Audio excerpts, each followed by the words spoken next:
Hey YouTube, Dawson Rider here with my review of the deluxe Crocodile, cracked bottle, Crocodile, however you want to say it. This is Kamen Rider Rouge's special bottle. That sounds really weird when I say it like that, but it's a very different kind of full bottle. It's a cracked bottle, it's a different type, and it's the first regular, quote-unquote, bottle that has electronics in it, because, you know, we've had stuff like, you know, sparkling before, but that was like a soda can. But this is, you know, closer in design to a regular bottle to have electronics in it. Just real quick, you know, the box is pretty par for the course stuff. I mean, other than the fact there's only one, you wouldn't really know any difference between this and a regular set box. You got a cool picture of Rogue, cool picture of the bottle, excuse me. And on the back it shows you, look, it works in the Schlash Driver. So yeah, that's pretty much about the it. We'll leave that in the background until it steals focus. But here we have the main event, and it actually looks really cool. See, there we go. That immediately happened, guys. I mentioned it too. I never learn. I mean, that's the point of my channel, is I never learn. That's like the slogan of the channel. Okay, there we go. Finally got it to focus. So it actually looks pretty cool. I feel like on camera it's almost not coming off as cool, but it's got like a really nice, almost shine to it. Like the purple plastic they use, it looks really nice. Like, I guess the camera is kind of picking it up, but it also kind of looks like, you know, a popsicle or like a grape flavored lollipop that tastes like the medicine flavor of grape. You know what I'm talking about? Like sometimes there's like, oh, this tastes kind of like grape, and then sometimes like, oh yeah, this is medicine-y. But it looks nice, and you have like the gold here, a different sort of green colored tip compared to the usual, and it's a little bit more slender. There's no shake feature, like you can't feel anything or any feedback like that, but you have the same sort of port reader here. But yeah, it's kind of a nice looking bottle. Like, I don't know, I kind of dig the design of it, and it looks neat, it stands out. So to activate its sounds, it has sounds on its own. The main thing you're going to want to do is twist this knob around 360, just like you would a regular bottle, like you can with the other sets. You know, it'll twist around and just click, and that's, you know, milliseconds of fun. But this will actually give you sounds, so let's do it.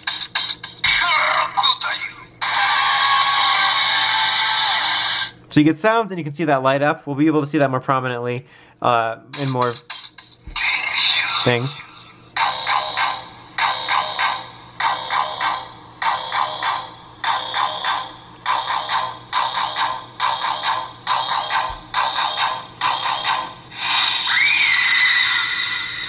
So as you can see, very Jaws-esque music. I honestly kind of love that scream at the end. That sounds kind of disturbing, but I don't know, it works.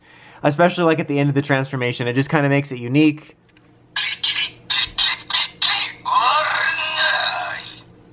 And then if you keep going back, it'll just cycle. And then you can sort of like set the sounds by pressing in this little button, like with a pin, like quote-unquote hacking, what the Toku community calls it. But that's like the core gist of what you're getting just with that. So it's neat. I do dig the sounds. I really like the way the lights show up in here. It's going to show up more prominently when we put it in a driver, but I really do dig it. Like I said, I like the voice. I think the way the lights come up in that cracked formation works really well. Again, it makes it unique.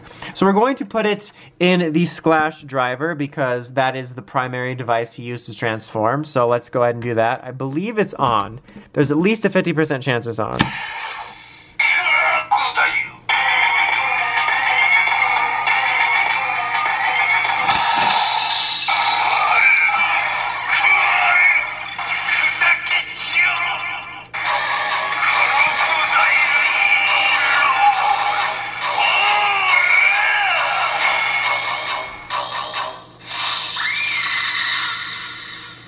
Alright, then the attack noise.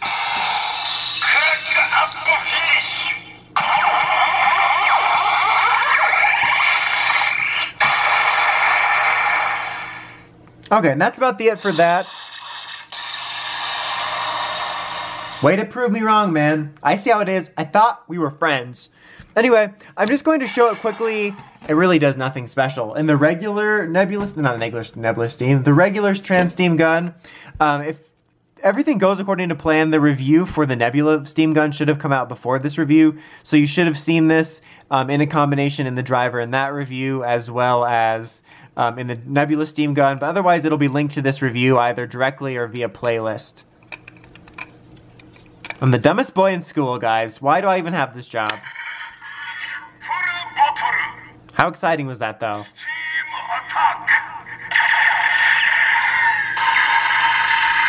But yeah, you'll get to see it in the other things and the other review that should have already come out. It'll be linked to it, but, you know, it's a couple different things that are kind of neat, but this is like the core functionality you're getting. You know, if you just bought this, you only have a Schlash Driver or no Schlash Driver, this is what you're getting.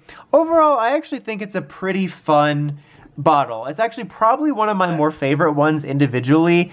Again, it makes all the difference when it has electronics, and it's really highlighted during series where we have non-electronic gimmicks as the main thing. I mean, you'll get something like this, or, you know, the sparkling bottle, or like I'm trying to remember, the Orion Q-Tama, stuff like that, where it's like out of the norm. The main thing that's cool about it is, well, it has electronics, so it just gives you, you know, more to do. Like if you're just sitting there with the normal bottles, you're like, oh, click, that's fun, drops. But this one is like, oh, cool, there's some sounds.